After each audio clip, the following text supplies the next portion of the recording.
يا أيها المزمل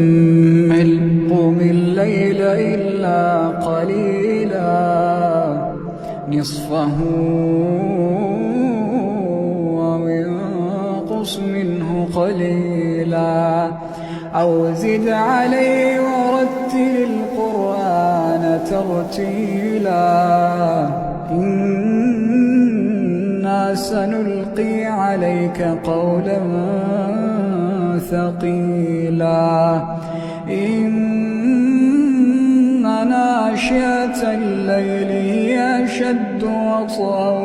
وأقوم قيلا إن لك في النهار سبحا طويلا واذكر اسم ربك وتبتل إليه تبتيلا